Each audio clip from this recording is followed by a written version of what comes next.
Okay. Let's go down and over. There. Well, let me go refresh.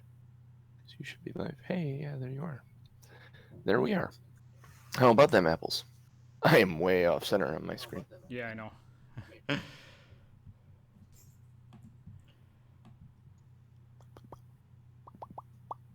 And ooh, you are. I encroach on your screen. Yeah, you do.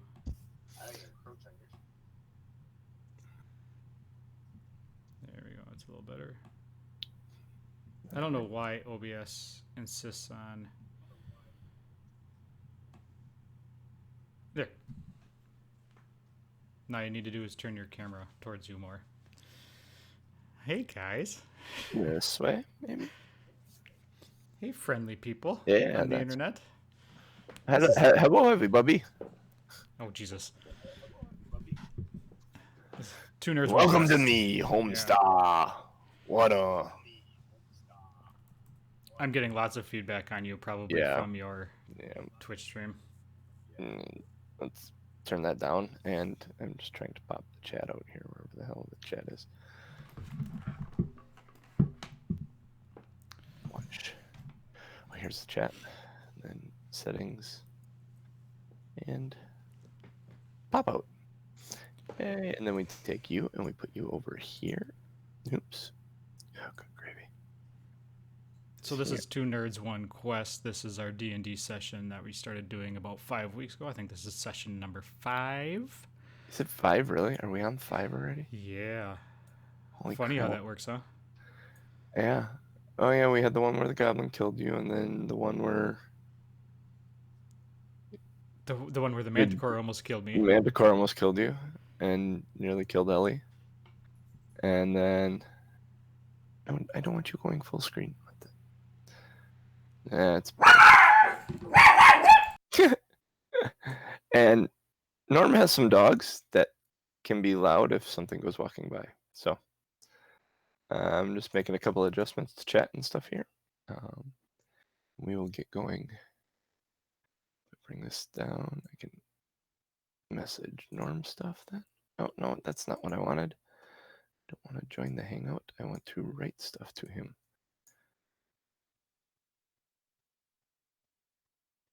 That to be the conversation thing.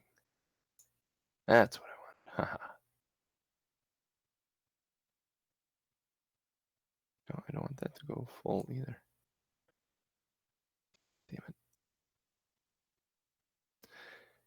Internet is complicated.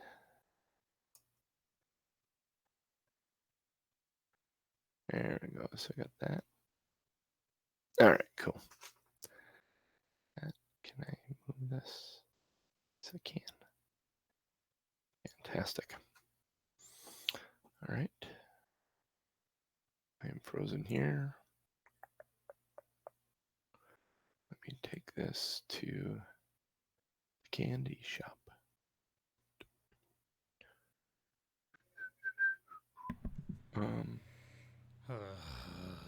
Everything all good? Well, no. Somebody walked by the house, John. Okay, I'm sorry. Oh, Right. that's what I wanted over here. Collections, campaign. I either need to get you into the campaign I have, or I need to join the campaign you created that you put your character in. One or the other, so I don't have to update your character, and just when you update your character, I see that. Oh, that's funny. You're currently level 2, correct? That is correct.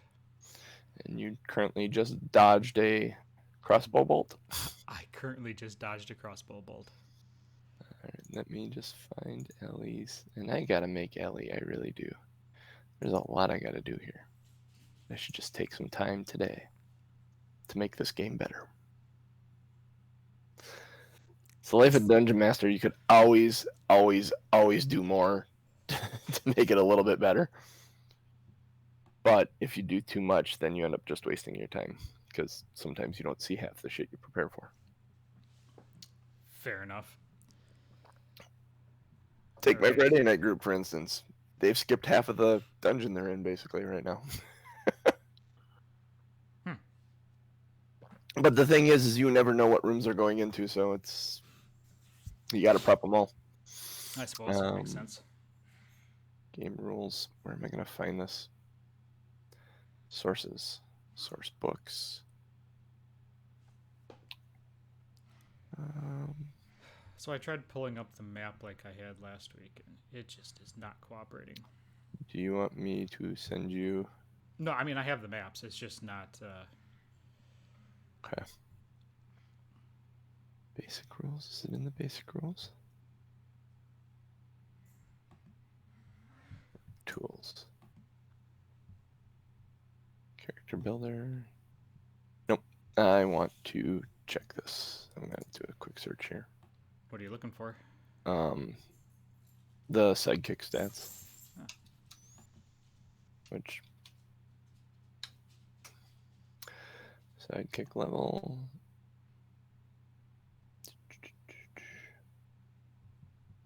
Sidekick.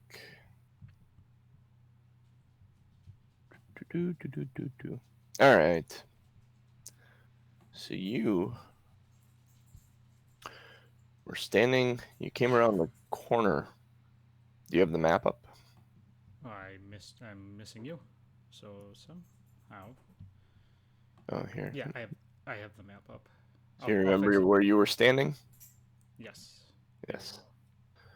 So you came around that corner and were able to get out of the way of a crossbow bolt that hit the wall behind you with a thwack and like a spring door stopper.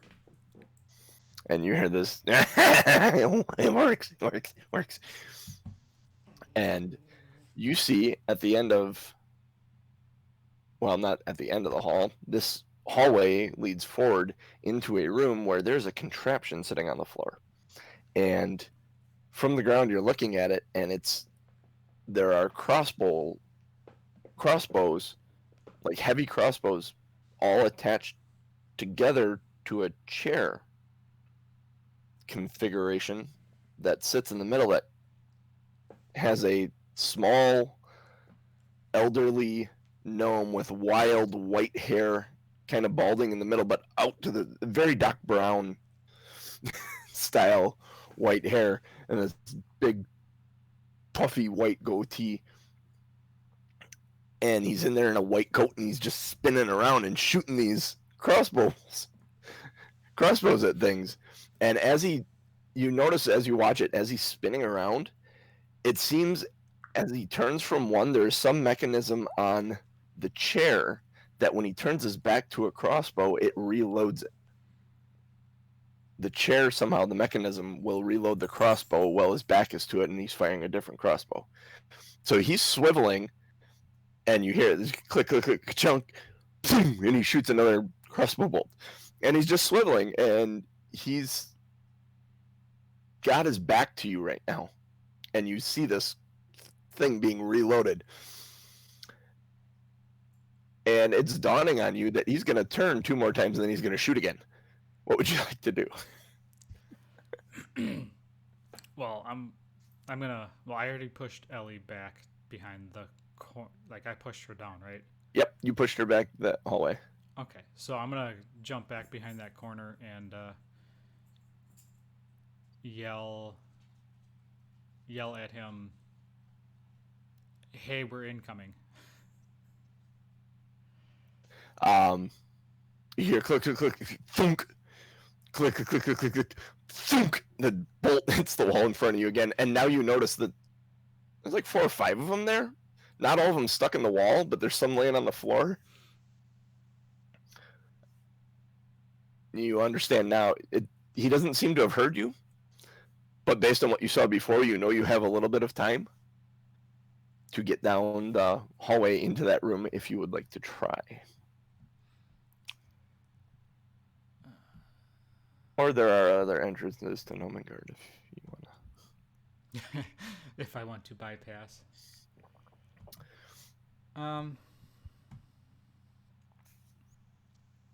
So that's where I am there. I'm gonna tell Ellie to stay where she is, and I'm going to, because how high off the ground are the bolts? Probably right about chest level. And they're going straight down the middle of the hallway. If I put my back to the wall and edge, I'm not gonna get hit. Yeah, I can't guarantee that. You do have approximately, like, as you're listening to this, you understand you probably have about a good 15 seconds. So if a round is 6 seconds and your movement in a round is 30 feet, each one of those squares representing 5 feet, if you time it right, you could get down into the room and be avoiding him as he's going around in a circle and try and call to him, if that's what you want to do. Otherwise, you can move 15 feet and duck in that other alcove by where you guys came in.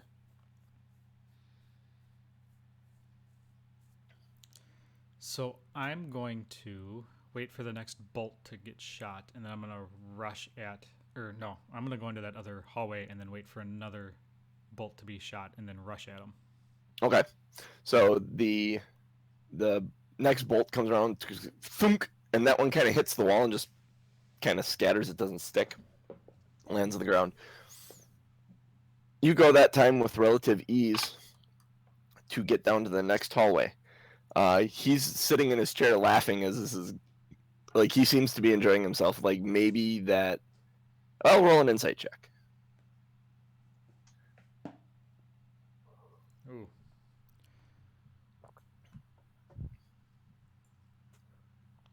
Two plus... 2 is 4. You think this guy's nuts. He's in this chair just going around in circles. You think this gnome is just off his rocker. He seems to be having a really good time, though. No difficulty to get down into that next alcove. When the next bolt comes, it goes whizzing by and hits the wall. Make a perception check as you move into the room. The dice are not going to be happy with me today. 2 plus 4. Okay, so you get down into the room and you see him sitting in this chair. And are you gonna move? Or are you gonna try and approach him? Or are you gonna? Let me do this. Oh, he sees you as you come in this room. As you come into the room, he notices you, and he takes his hand. He's got levers in front of him. He pulls on one of the levers, and the machine does respond and slows down and eventually stops. Barely. He shoots 2 more bolts into walls as you're sitting there. And when you get in there, you see there are piles of bolts. Actually, not piles, a pile of bolts on the east wall. Like he had been trying to get it to start shooting repeatedly from there and was not having much success.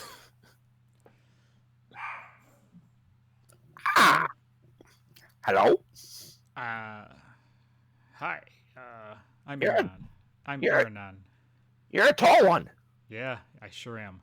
So what's going on, man? What are you doing here? We came looking for the people who live here. We had some questions. I live here.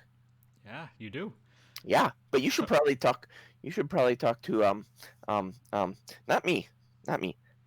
No. I got my work. Oh. I'm gonna motion for Ellie to come out. You need to, and you go to motion for her, and she comes out of the second hallway. Like she moved when you moved. You didn't realize it though. So she comes out of that second hallway, and he's going.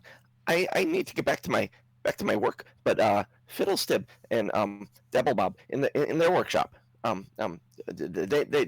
know what's going on. So please, I will give you time to clear out before I start the machine again. But it's working. He seems very happy and very wanting to get back to what he was doing.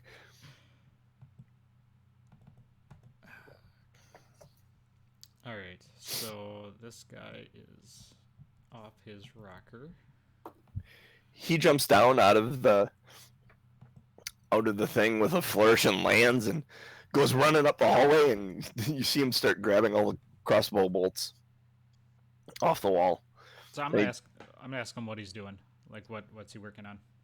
he comes running back with an armful of crossbow bolts, and he opens this wooden crate thing on the contraption and opens it up, and you can see in there is just piles of neatly organized crossbow bolts that seem to be fed onto a conveyor or something. And he's just neatly lining up all these crossbow bolts, and he grabs one and he looks at the end of it, and it's kind of bending, and he throws that one away, and he defenses, my boy, defenses. And he runs out, he gets all those ones, and he turns and he runs over to the big pile in the corner and starts grabbing a huge armload of those and walking over and loading them in, and again and throwing the bad crossbow bolts nowhere in particular, just over his shoulder, but he's loading this thing up nice and neatly again. And he closes the lid and he goes, defenses, my boy, defenses. Go see Fiddlestib and Dabblebob. They'll talk to you. And he climbs up in his thing, goes, and he puts his hand on the lever to start it, and then just looks at you expectantly. Go! So was he pointing to the room past where? Yes. Okay. Yes. He just wants you out of his work area because he wants to start shooting his. Sorry to bother you, sir. We're gonna just continue. Okay. I grab Ellie, and we run because I don't know how long it's gonna. The second you grab Ellie's hand, he pulls the lever. The two of you go running out of the room as two crossbow bolts come flying down the hallway, ricochet off the wall, and scatter at your feet. You come running around the corner, and there's as you head south there's a stairway, a natural form stairway down leading to a mouth in the lake that you saw. There is a hallway to your left that seems to turn to the left as well. And those are the two ways out of where you're at. All right. Yeah, we're not going to go out. We're going to go take a left. Okay, yeah, I'm going to take a left. This hallway, as you turn to the left, leads down to a large open room. But there's a hallway off to the right that leads to a smaller room as well. I really don't need this. Are you going to go to the right, or are you going to go forward and explore a larger open room? We're going to go into the large open room. Okay, as you walk into this room, it kind of opens up, the ceiling gets a little higher. There are 12, and you count them, large barrels, like 40-gallon wooden barrels in these wide alcoves that are braced by wooden stands that lay on their side.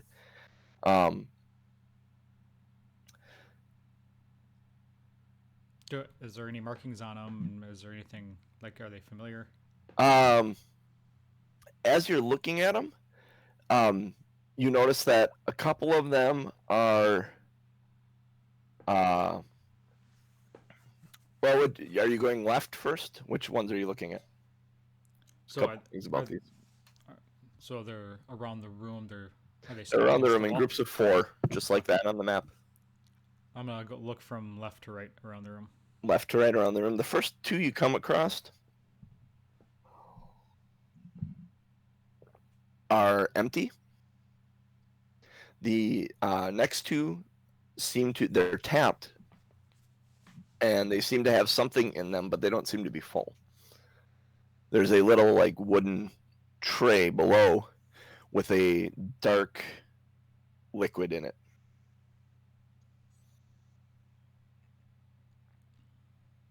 It smells fermented. Ellie, go check it out. I'm kidding. I'll go. No, you stay here, Ellie. I'm gonna go check it out. Well, I could go look at it. I mean, I'll come with you. Well, I don't think anything in here is going to harm us. These gnomes seem very friendly. You haven't had a lot of luck on this trip, so I would prefer it if we were a little more cautious. but do what you want. I will stay with you. I will watch your back. All right. So I'm gonna go check out the barrels and the liquid. Okay. What do you do to check out the liquid? I'm gonna take a whiff.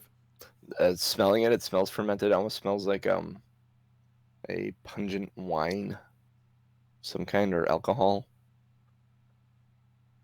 I'm gonna ask Ellie, do I know it's alcohol? Is this something that would be familiar to me? I don't know, how much alcohol have you had in your lifetime, Aronan? That is a loaded question. Aronan, how much alcohol have you had in your lifetime? Not Uh, Norm. I know how much alcohol Norm's had in his lifetime. Yeah, I'd say he's a fair drinker. All right, then yes, you would realize that this is some form of wine. Okay. You don't know what it's made from exactly, but it is a wine. All right, I'm gonna move on to the next barrels then. Are they all the same? These ones are full. As you go to, not the first one there, but as you go to inspect the next one, you put your hand on it and you notice the barrel's really sticky when you go to put your hand on it. Okay. As you're inspecting it. And then as you go to pull your hand away, your hand doesn't want to move away from it.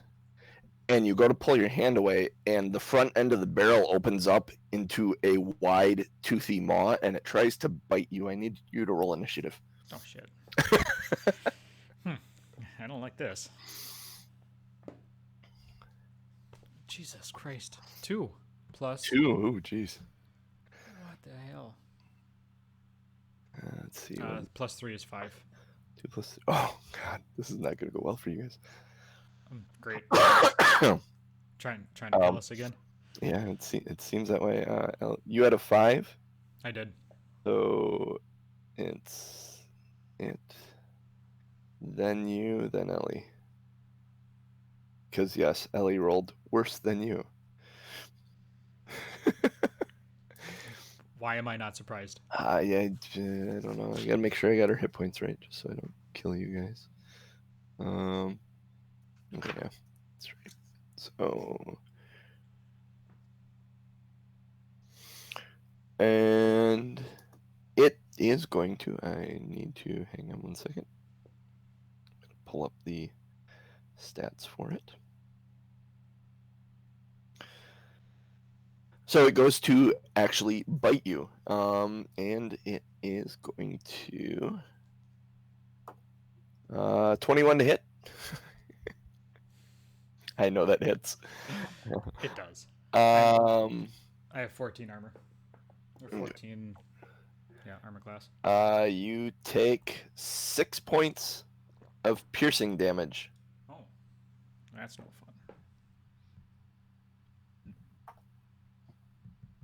Plus 2 points of acid damage. As the whatever it is, saliva or whatever, as the teeth pierce your skin, there's a burning sensation in the wound that it had created. It is your turn. And I'm stuck. My left hand is stuck to it, right? Correct. All right. Well, I'm gonna pull out my. Do I want to do this? You are technically grappled by it because you are adhered to it. So in order to what grappled mean is your speed is 0. You can't benefit from any bonus to your speed. Okay. The grappled condition will end if you become incapacitated, i.e. knocked out from lots of hit points. It also ends if an effect removes the creature that you are grappled with from the range of you. Like, so if you used like Thunder Wave and it pushed the creature 10 feet back, that would break the grappled condition. You can get out of the grappled condition by using a contested strength roll. until you break the grapple condition, you cannot move away from this creature. So. Okay, so would the strength roll be my turn then? It would be your action. You'd need to use an action to break that. So if you want to stay and fight it, you can stay and fight it one-handed. That's fine. If you want to try and get away from it, you're going to need to use an action to break the grapple first. Oh. Yeah, I'm gonna pull my hand away. Okay. I can't stand another round if it has 60 points of health like the last freaking thing that you did. Son of a bitch. All right. What's in the adventure? Oh, well. All right. So 20 sided. Yeah. Roll a d20. Add your strength modifier to it. Fuck you.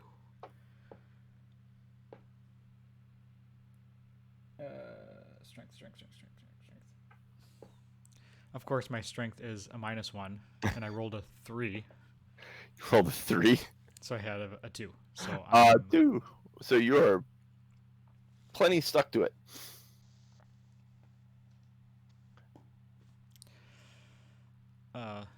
And you don't have a movement. Do you have anything to do as a bonus action? That's what I'm looking for. Do you have disengage? I mean, not that you can use it right now because you're stuck to the thing, but that would be, I forget what it's called. Cunning action. Yeah. As a rogue, you have cunning action. I think you get it at level 2 to disengage, which allows you to get away without but as a bonus action. So I can disengage? You can't because you're stuck to I'm it. Stuck. Okay, that's your right. movement is 0. Had you been able to break that, you could have disengaged with a bonus action and got away without getting swung at. So well, with my bonus action, I'm going to try and pull again. Yeah, sure. I'll because your movement and your bonus action. I'll give you another opportunity to go.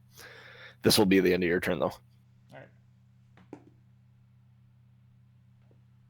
15 minus 1 is 14. Okay. Yes, you are able to get your hand away. You make 2 attempts to try and pull your hand away. You pull and you missed, and you pull again, and your hand comes free. Ellie is going to. Oh, what is she going to do? She has. What would you like her to do? She has a Sacred Flame spell. She can cure wounds, or she could cast guidance on you. Cure wounds. Cure wounds. Yeah. Okay, hang on 1 second. Or she has bless. Okay, you want her to cast cure wounds on you. Okay, she will cast cure wounds on you. Then so cure wounds. Oh crap, I forget. Cure wounds is 1d8 plus her spellcasting modifier, I think. Hey John, you want to move your microphone away from your mouth a little bit? You seem kind of hot. Okay. Well, I know I'm hot. Is that better? Yeah. I don't have a lot of control over this mic, so. No. Okay. Oh, hold that thought for 1 second.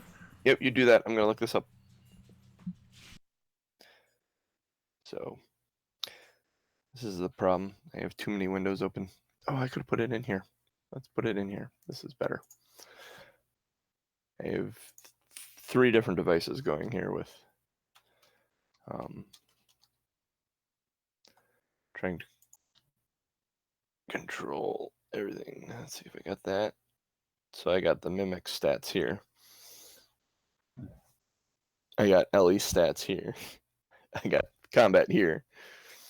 I got the map up here, the chats here, and this window should be where I should be looking stuff up, honestly, which I did.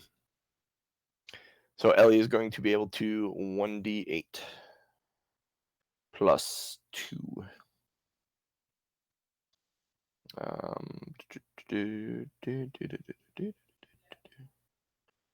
Below.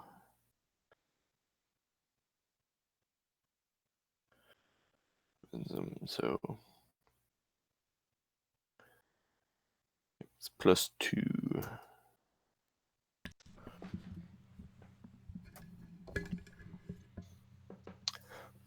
All right. So Norman's back here. Ellie's going to cast Cure Wounds on you, so it's a 1d8 plus 2 if you want to roll that.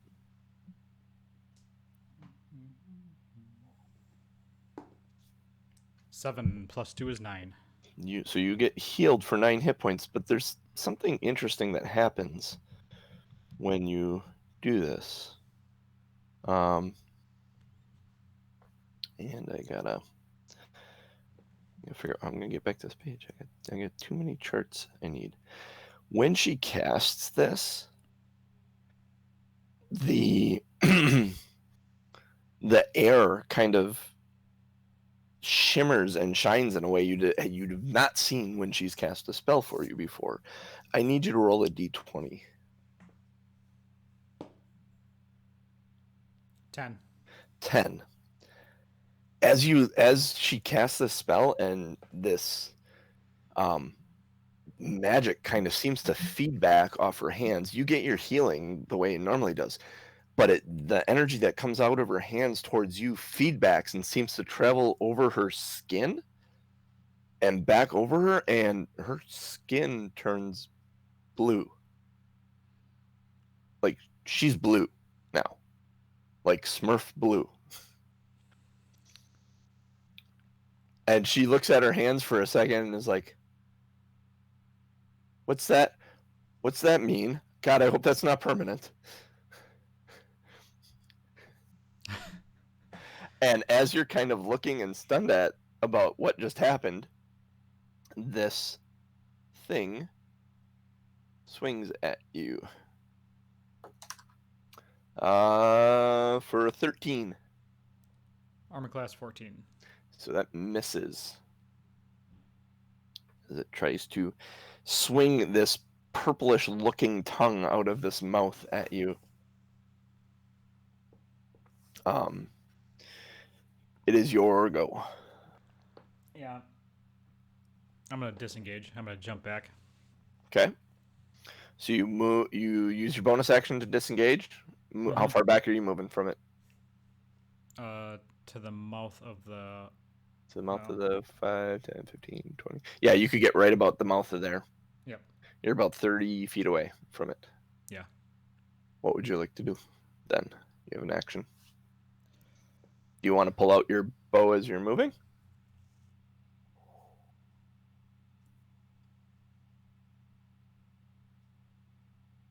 Well, if it's a barrel and it's in its spot... Yeah, I'm going to pull out my bow and arrow. I'm going to shoot at it. Okay. I'm questioning as to whether or not I even have to fight this thing because, like, is it going to jump out at me?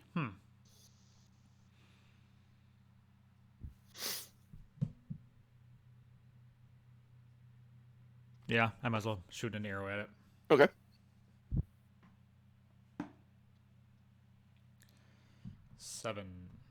7 to hit. Misses. Plus? 7. Nope. 7 plus what? Plus what? My rapier is 5, right? You don't want your rapier. You're shooting your bow. Or my arrow, I mean. I have to pull you up. Short bow is 5. So 12? Yep. Hit. Just hits it. Roll damage. 8, right? 8 dice. What does your short bow say on your actions? Oh, Jesus. You would think I'd never done this before. We'll get there. Your short bow is D6 plus 3. 2 plus 3 is 5. 5 points of damage to it. As the arrow sticks in it.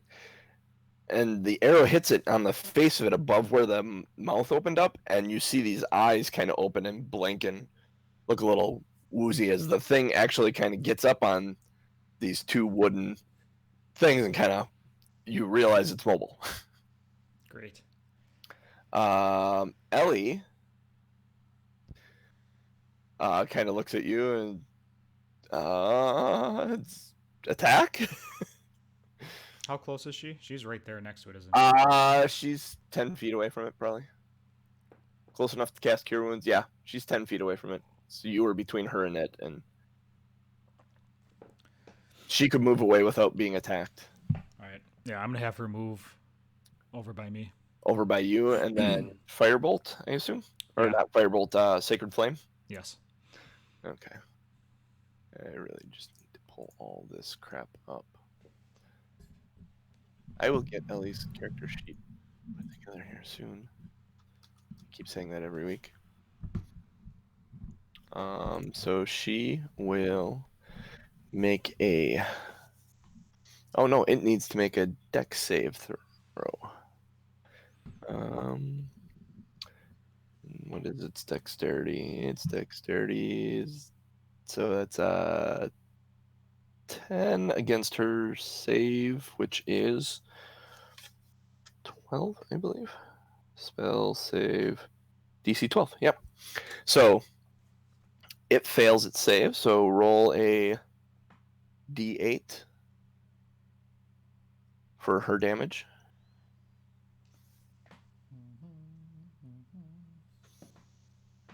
She got an 8. Ooh, excellent, excellent. As the flame hits it right about the same spot where your arrow hit, right between the eyes, the flame hits it and it screeches. It sees the two of you and it runs about, well, not, runs is a relative term. It's on these legs and it kind of waddles forward about 15 feet and lashes its tongue out in your direction, but it's nowhere near being able to hit you. It has moved 15 feet forward, so you guys are still 15 feet away from it as it is chasing you. Aronan, it is your go. And is it on fire because it's wood? Fingers crossed. It's radiant damage, not fire damage. Oh, well. Bah humbug to you. Roll a d20. Need to leave this chart up. 3. Oh wait, never mind. Nope, that doesn't happen there. You see the odd like colored feedback off of her spell, but it doesn't do anything. That's right. It's only spell slots of 1 or higher that it does it on.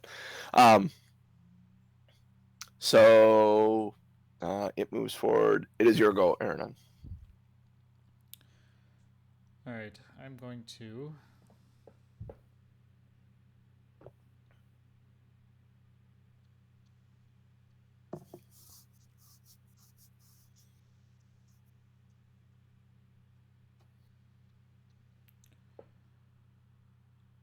I'm gonna use my short bow again. Okay. You load another arrow. Cock another arrow. 17 Absolutely hits it. plus 5, yeah. And damage. No, of course it's cockeyed. Rusted against the other dice, of course. Oh yeah, it happens. 2 plus 3 is 5. 5 points damage. Say another arrow hits it. It does not like being a pincushion. Ellie takes cue from you and just lines up another sacred flame. If you want to, it needs a dex save. It failed. Yes, it failed. So D8 damage for her sacred flame. D8.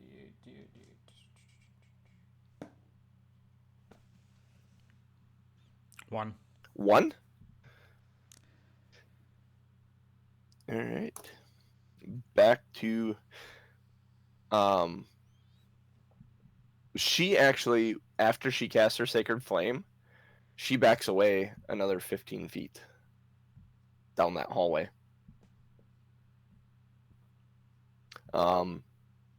This thing is going to waddle towards you, the 15 feet between you and it, and make an attack on you. Okay. 14 just hits you as this tongue comes out and slaps at you. You take 2 2, and 3. 5 points of bludgeoning damage. And you are grappled to it again. This tongue is stuck to your side. Of course it is. So you can no longer move away from it until you break the grappled condition.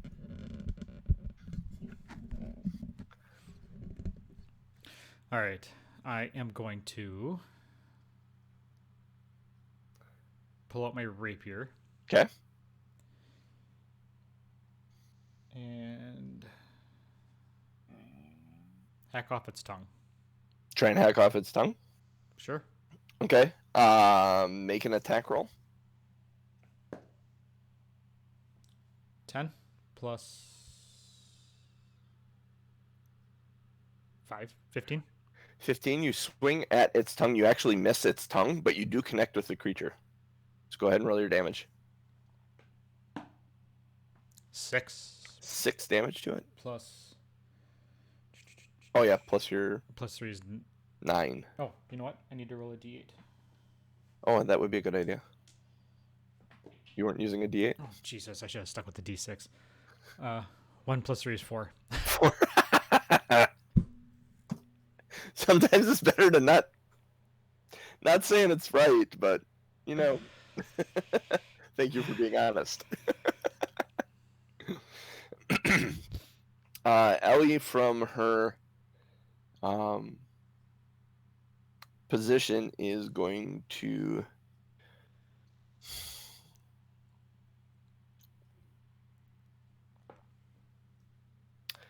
wondering if she can. She doesn't have anything that would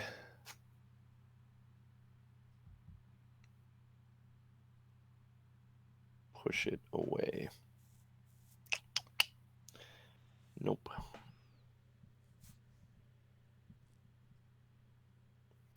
So she's going to firebolt it again. Fair? Yeah, that's probably a wise choice. This time it fails. I need a dex save from you at disadvantage too. For me? Yeah, for you, because you're grappled with it currently. I'm being a little mean. But shouldn't I roll for Ellie's damage? Yeah, after we know whether or not you get hit by it as well. Oh, Jesus. Nice. I did. 5. A 5? Yeah. Okay, so go ahead and roll Ellie's damage. Wait, did I need to add dexterity to my roll? Yes, So yeah, your dexterity. That would have been 8. Then. 8? Okay. Still fails. Roll Ellie's damage. 7. 7. Okay, so you take 3 of that, and then Mimic will take 4 of it.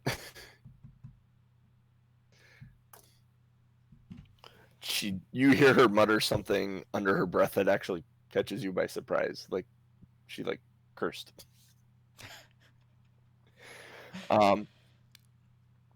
Back to it. It is going to try and bite you now. And it has... Oh, no. Does it?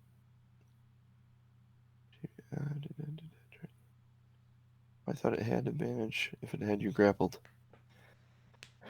Huge or smaller creature is also grappled by the ability checks made to escape the grapple. Oh yeah, the Mimic has advantage on attack rolls against a creature grappled by it. So it is able to bite you with a 20? Yes. Yep. That is a solid yes. So you take 5 piercing damage. Oh, crap. And 2 acid damage. As its saliva burns your... And I am death saving. You are death saving. Ooh. Oh, sorry about that. I should have muted that. Damn it.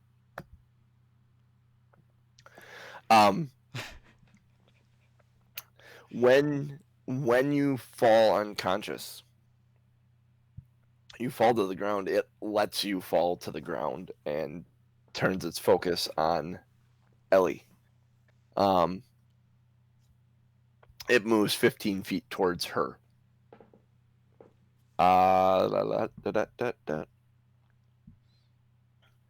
Your death saving throw, your first death saving throw. 20. 20? You save? No, I mean it's a D20. Yeah, right? D20. Okay. Beat a 10. 3. That's not beating a 10. So that's a failure.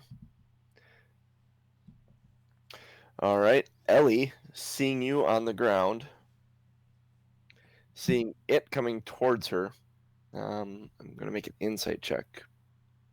See if she realizes. Yes, as she's watching it waddle towards her, she thinks it is incredibly hurt. She thinks she can finish it off. So she's going to Sacred Flame it again. So Okay. go ahead and roll a D8. 3. Yep, and it fails, so it takes 3 points of damage. And it actually slows down as it's coming towards her. She backs away another. She's got to be running out of room pretty quick here. Yeah, she's at the back end of the hallway. You're at the front end of that hallway, and the thing is between the two of you right now. And go back to it. It moves towards her. It cannot get in range. It's going to swing its tongue towards her, but it's not going to be able to connect to her. I need a death saving throw from you.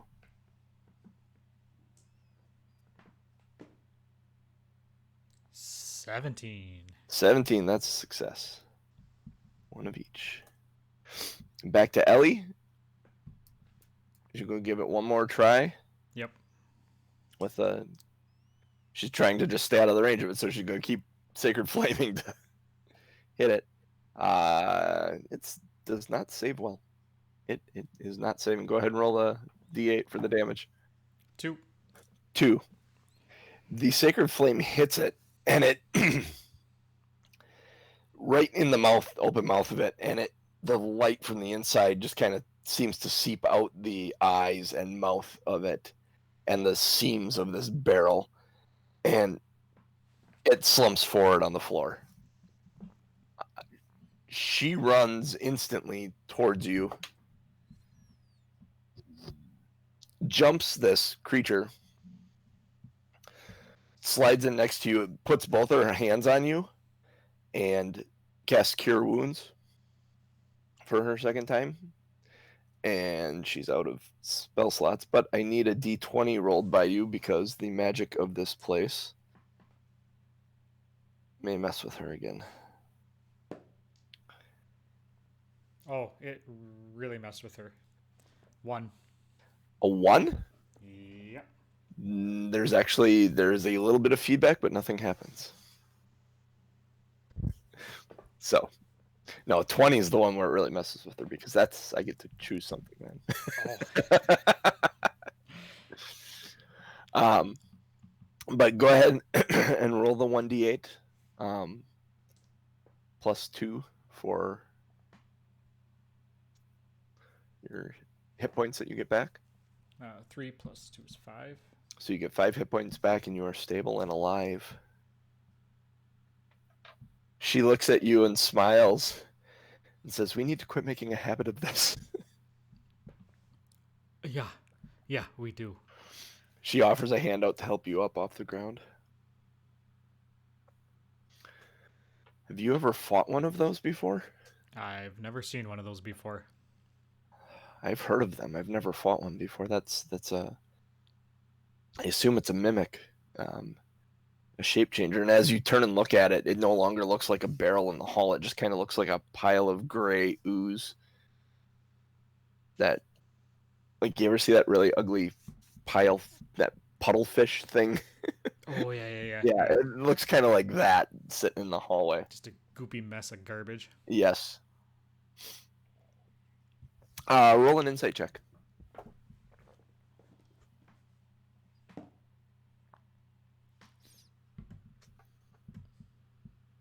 16. You get the sense that this might be what these gnomes are afraid of? If there is something that's been running around these caves and changing shape and taking the shape of different things and attacking gnomes,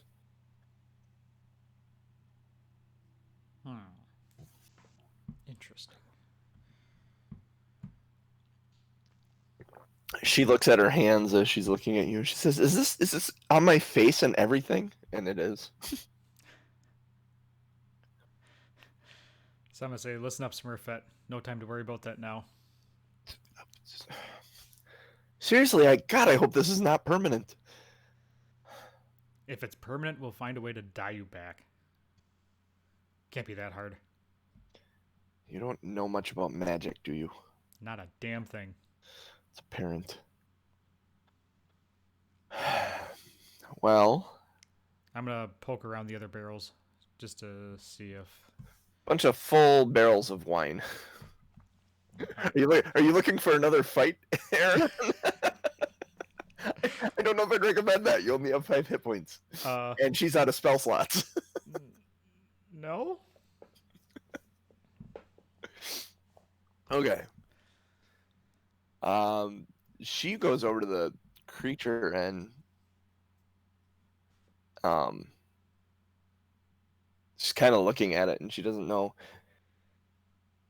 Like, as you come walking up, she's like, we should tell someone.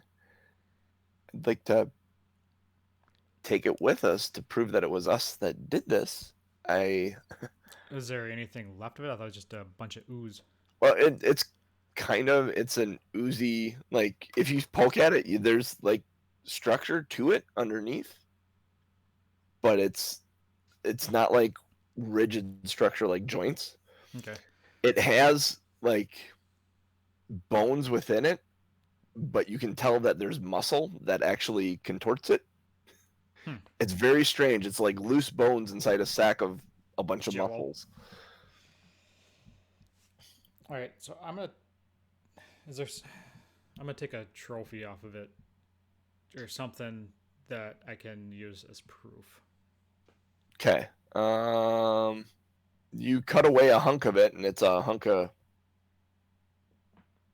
gray flesh, like almost like a foot pad, you would guess, to the best of your knowledge. So you take that with you. You put that in your sack, which my satchel. So you're headed down the hallway then? Yeah, we're gonna continue to head down that hallway. Okay.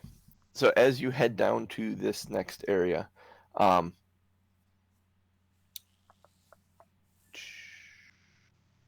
you head down. This opens up. There's a cliff face in front of you that leads to it's like a 10-foot elevation to a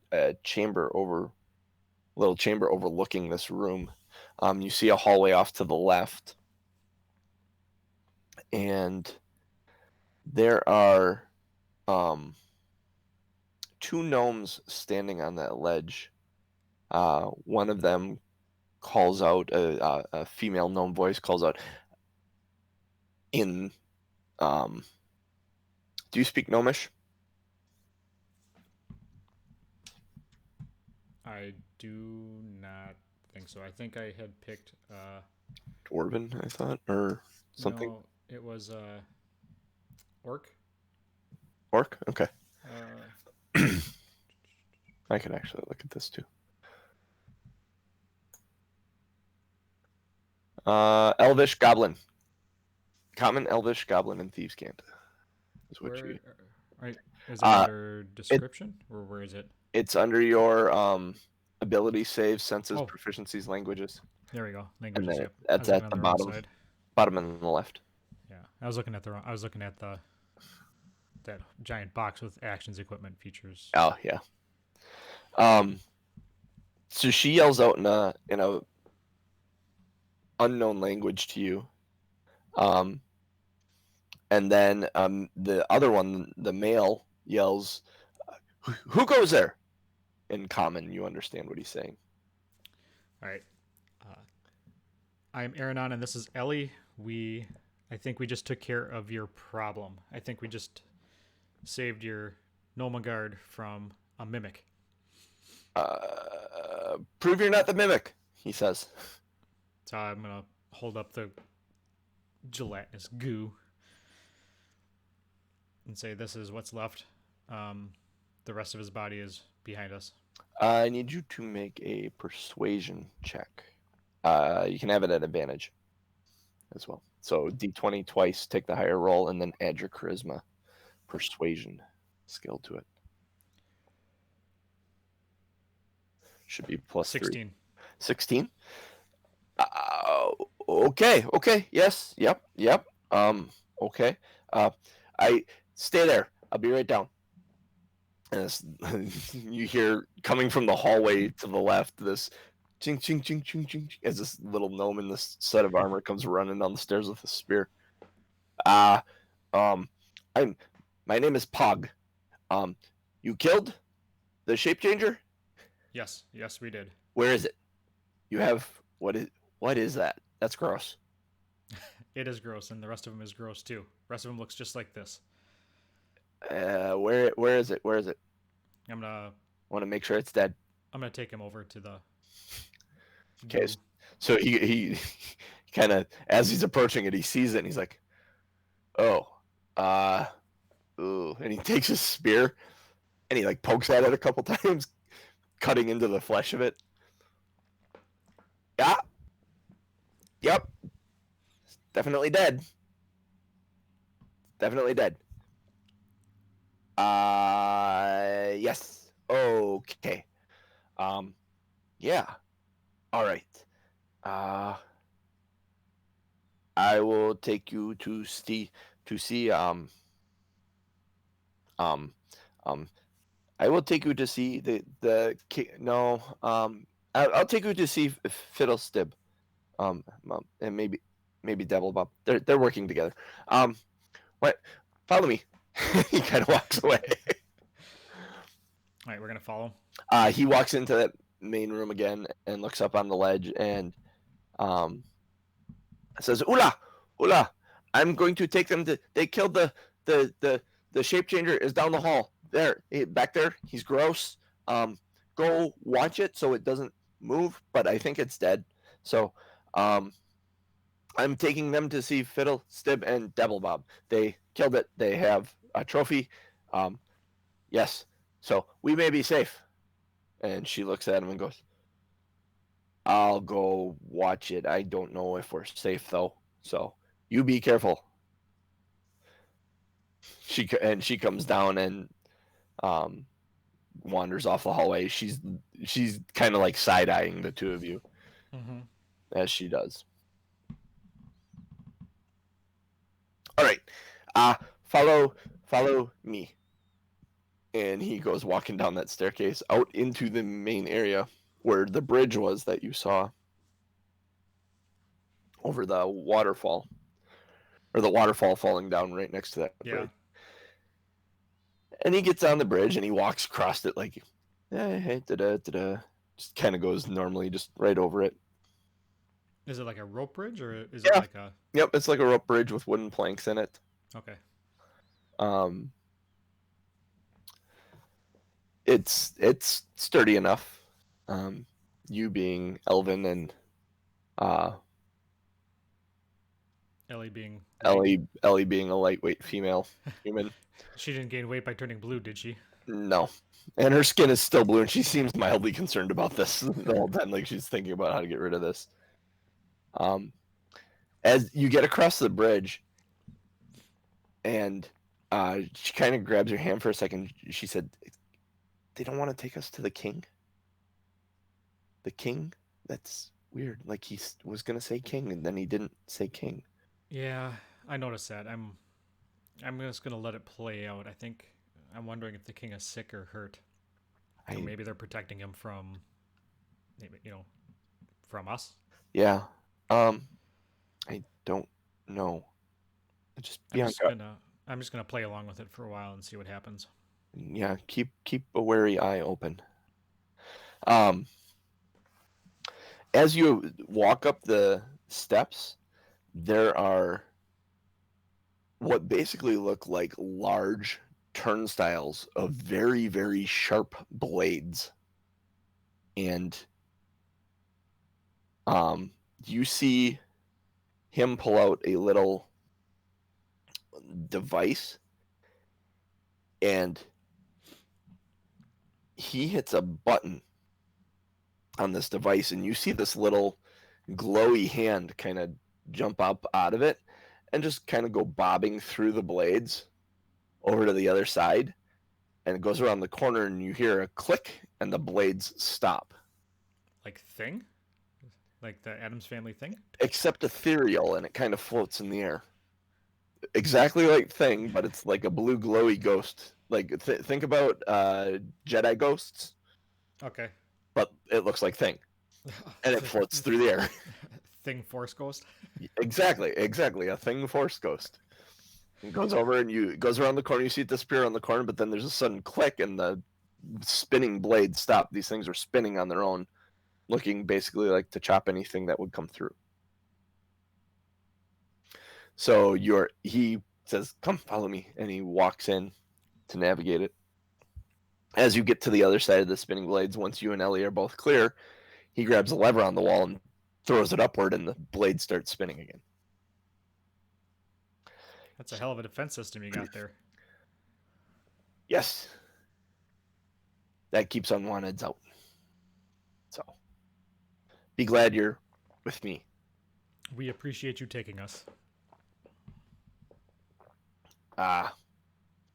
Okay. He brings you up down the hall there, and it curves off to the left and up a flight of stairs. And it opens into a large workshop area. There is a male gnome and a female gnome running around. They have this giant... One of them has this giant gun, basically. It's like Honey, I Shrunk the Kids. He's jabbing all this stuff in, trying to get it to work, and it's pointed at a chair that's got like belts that you'd strap someone in to hold them into the chair, and a thing to hold the head still, almost like Clockwork Orange style. I was gonna say like an electric chair kind of. Yeah, kind of like if you were strapped in, you'd have a hard time getting out or even moving. Yeah. And this large gun-like contraption seems to be pointed at the part that would hold your head. The other one is over at this massive, for lack of a better term, sewing machine, fastening buckles to this large canvas piece of cloth. And is just working. Both of them are working furiously on both of these things. They don't seem to notice you.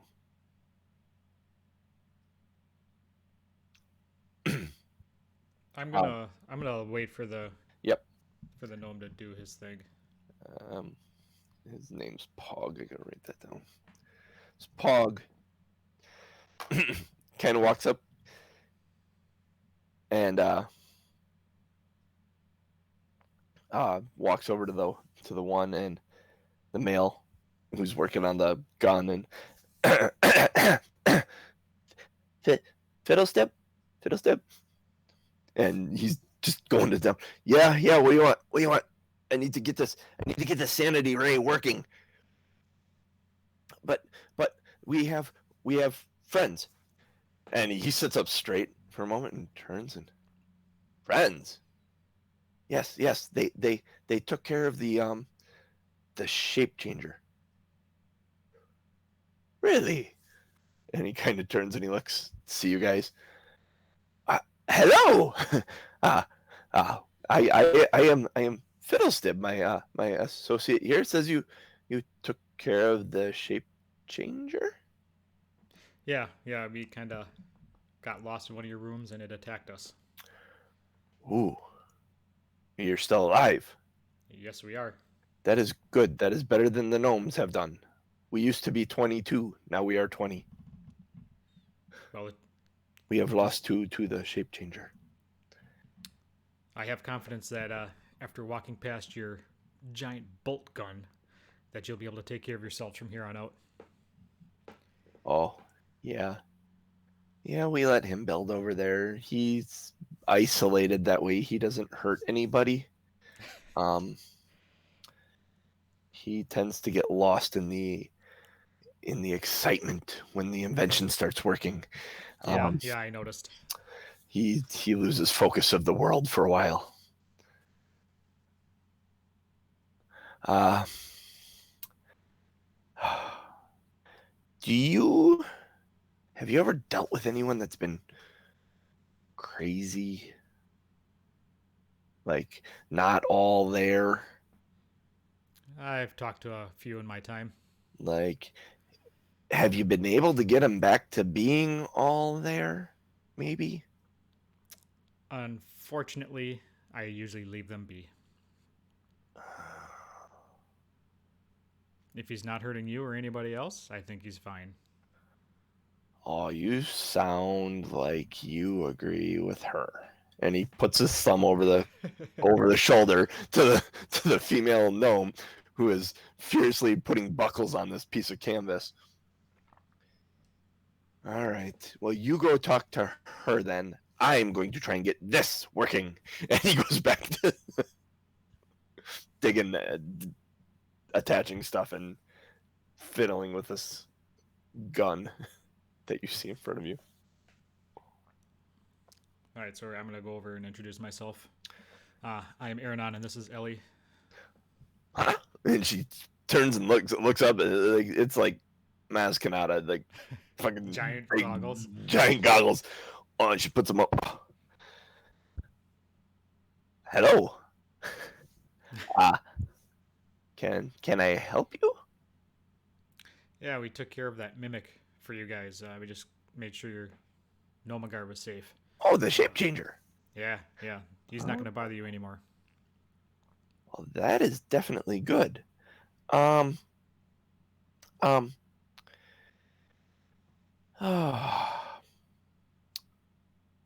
Can you help us with another issue? It depends. What's going on? Have you ever helped someone that hasn't been all there? like gotten them to come back to all there, or gotten them to a place where maybe they don't hurt people or make bad decisions?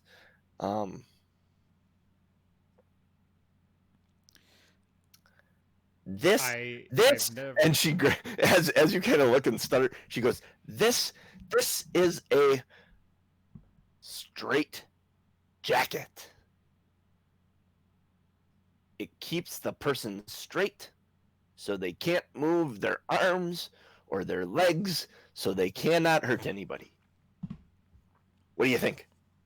I think it's a bit big, unless the person that you're looking to throw in there is big. Well, no, it wraps around them several times. See, if I do this and this, and she walks over to Elli and goes to put Ellie's arms in it. And Elli kind of looks at you with really, you're going to let her do this? And then she doesn't fight at all. And this gnome proceeds to put Elli in this straight jacket. And then you take this over here and you go like this. Okay, yep, I think we got it. Yep, I know what you're doing. Yep, we got it. Okay. But you can let her out. I only have this one buckle. Can you move at all? And Ellie's like, no. It'll work well if your concern is not allowing them to move. Heck, this would even keep me from casting some spells. Yeah, maybe it'll keep you from turning yourself blue again.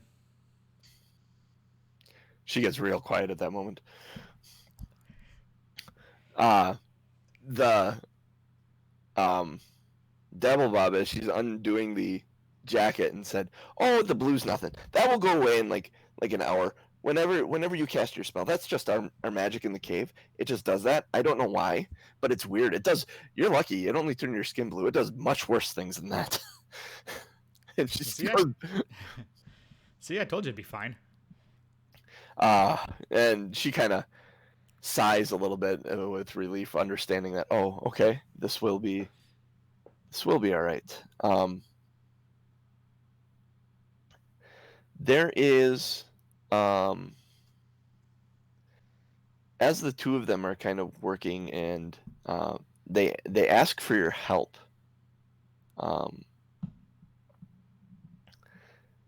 They are looking. They are willing to offer you gnome-made magic items, and for helping out with their friend who is not entirely there, that they keep referring to. Okay. To make an insight check.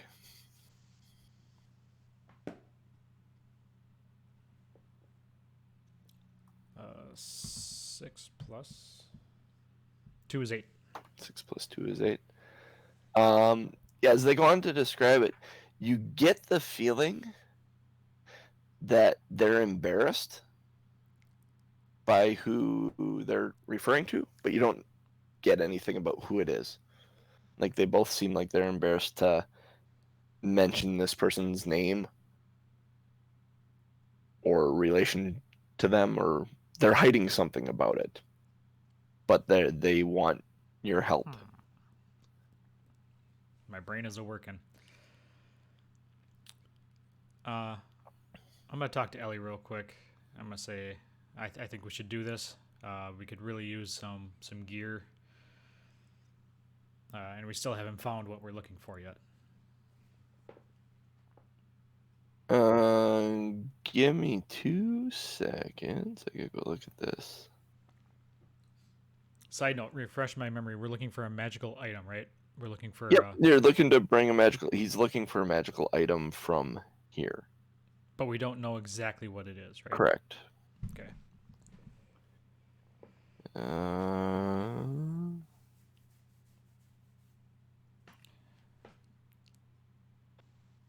Okay. Once you're done with that, I want to do something else too. Okay.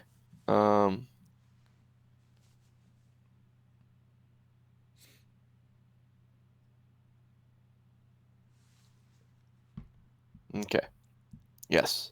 So they are, as you have the conversation, they said, well, maybe if we go talk to him and show him that the shape changer is gone, that might do something. Yeah, that's probably a good idea. That may help a lot. So what was it that you had wanted to do? While I'm talking to Ellie, I'm gonna look around the shop to see if there's anything that would be of interest to us, or anything that would be maybe the magical item we're looking for. The workshop is cluttered with like half-completed gnomish inventions. There's several work tables with tinker's tools. There's a 10-foot high ledge that overlooks the room. There's a wooden pedestal on it. You notice on the pedestal there's a leather-bound book. But I'd have to climb up there, right? You'd have to climb up there to see it. There is a staircase leading away to the west.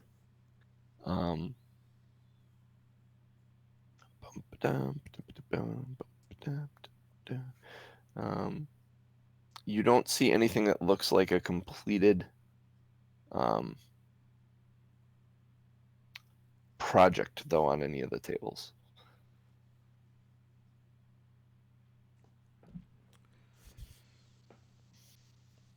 As they're talking with you, one of them says, just for example of something we may be able to reward you with, should you be able to help our friend, is this. And he pulls out, it's a foot-long wooden dowel. that is probably about a 2-inch diameter on the end. And he says, this is what we're talking about when we talk about gnomish inventions that would help. And he says, extendo! And the thing suddenly shoots out to a 10-foot long pole. Make a dex saving throw. As he kind of pointed it at you. 1 + 5 is 60 or 6. 6. Ugh. You take a point of bludgeoning damage as the end of this pole hits you in the forehead as it extends. Oh goodness! Oh, I'm sorry, but this retracto, and the pole comes back down to 1 foot, and he said, "This is the type of gnomish ingenuity we are talking about rewarding you with." And he kind of puts it back in his bag. Sorry about the forehead. You're bleeding a little.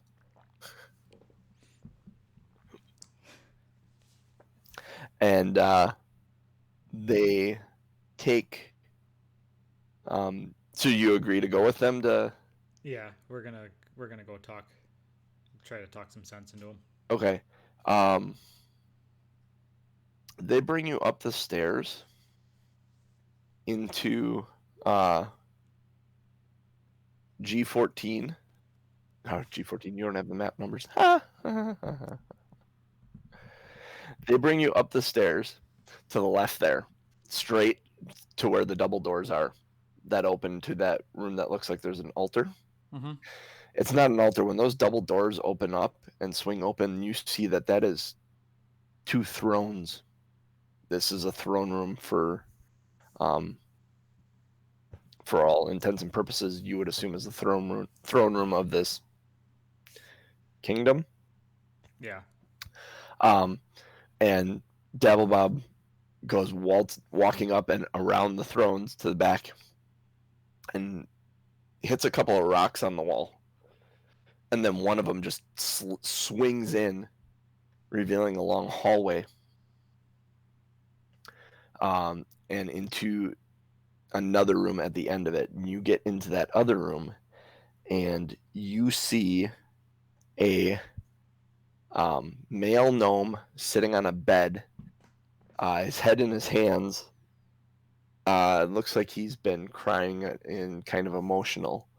In a chair nearby that is bolted to the ground is another male gnome, but similar age,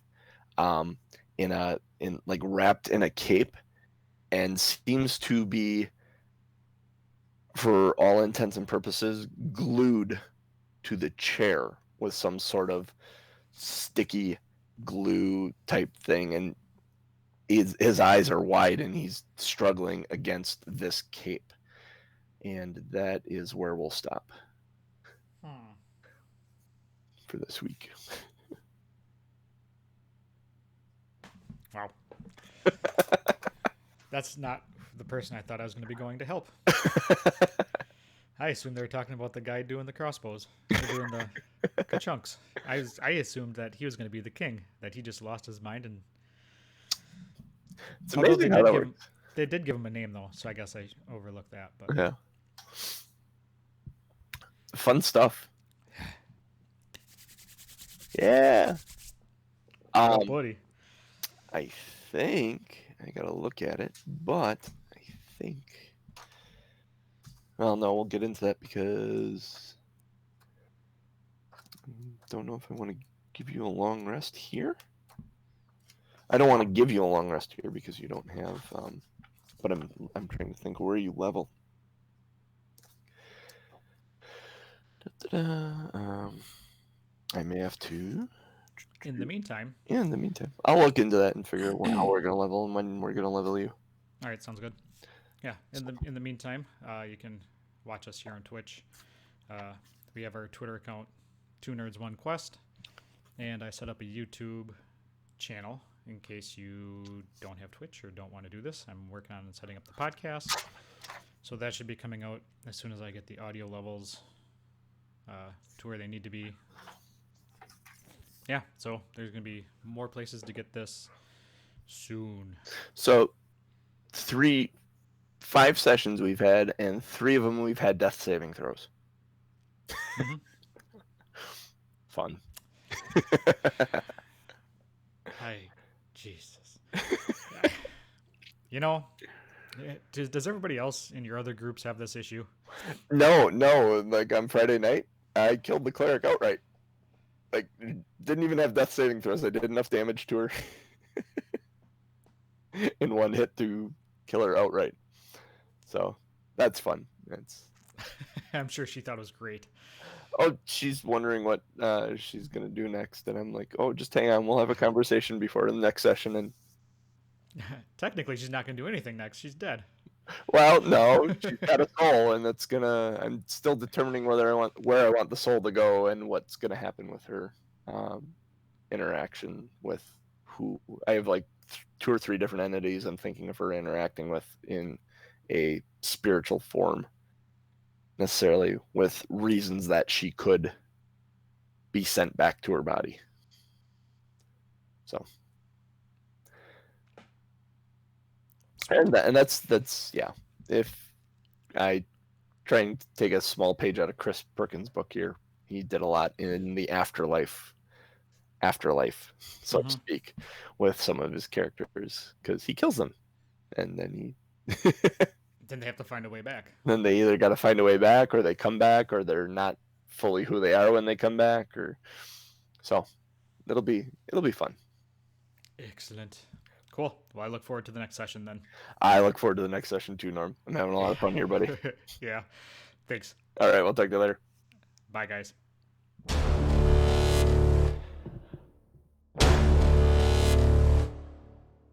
That was fun. I'm getting the hang of running for you. Now, a question I have: do you want me to just make choices for Ellie, or do you want to make choices for Ellie? Because I'm kind of like thinking I should. It feels more comfortable if I'm making them, but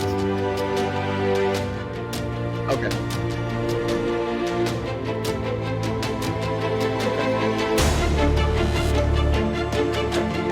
I will then direct you. Like, if the situation seems pretty cut and dried, you guys are attacking. I'll just step in. And maybe I'll just say Ellie's going to attack